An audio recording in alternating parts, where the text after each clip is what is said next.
Good evening and welcome back. In my previous video, I have now replaced some essential belts on this unit, and this is now the top view of it with the top cover just removed. So for those who are not familiar with Betamax, there are a couple of resemblances to VHS, but these are quite few.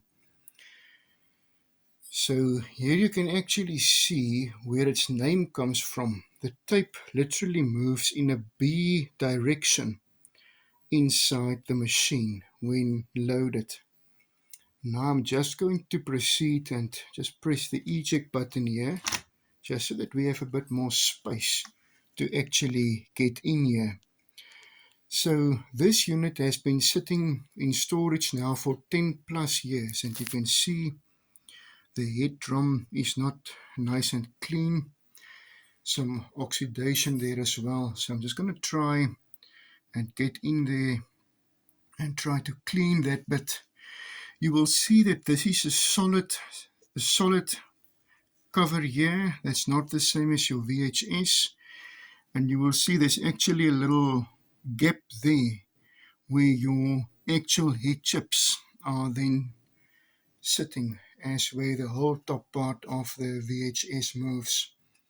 For some Betamax units like the Sony C7, they actually did have a part where the whole top of it moves, but this particular type of head is not uncommon, the particular way that they've built it here. So let us see if we can just try to clean it a bit. So what I'll be using is 99% isopropyl alcohol, and that is just then carefully supplied here to the whole head drum. I'm going to do in the same manner on the whole tape path. And that should kill any fungus that might have been on this unit, as well as it has previously been in a coastal area, so fungus is not uncommon.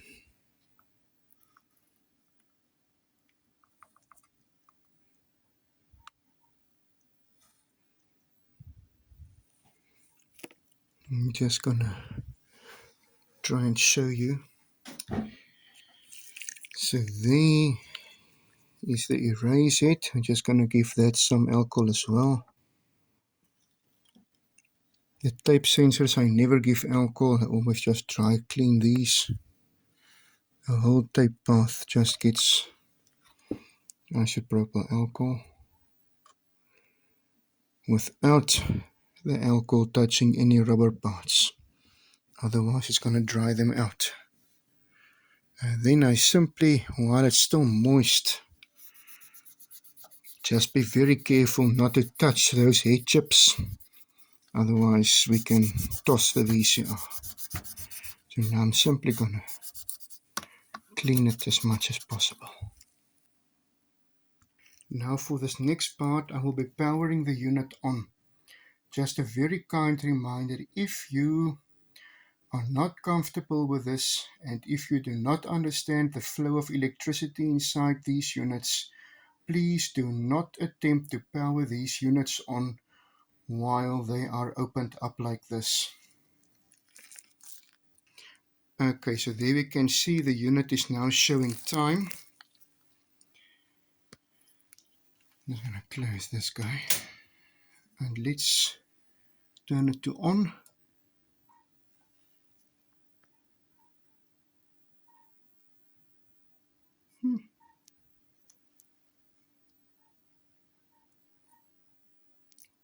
Keeps on saying waiting, so it's not happy about something. I'll try and find out what that is. Let's try and give it a tape.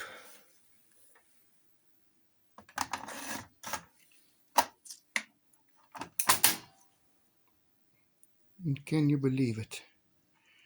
For the first time since I have the unit, I've actually had a response here. And that's because we've replaced the belt.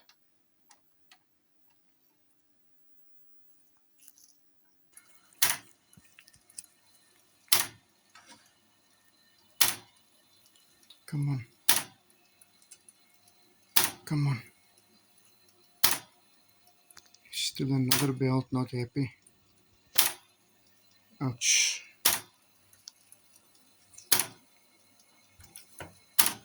You can just assist it a bit. Careful. Now you can see the B formation. Now the cassette is loaded. Let's set it to play mode. And you can see tape is moving through the VCR. Lovely.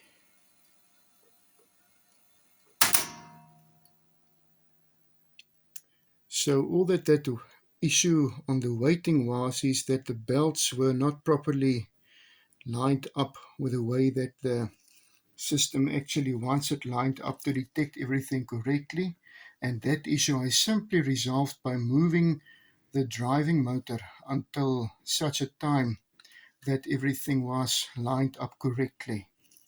So that in a nutshell then is the Sanyo VTC 9300 unit, and thank you so much for watching with me.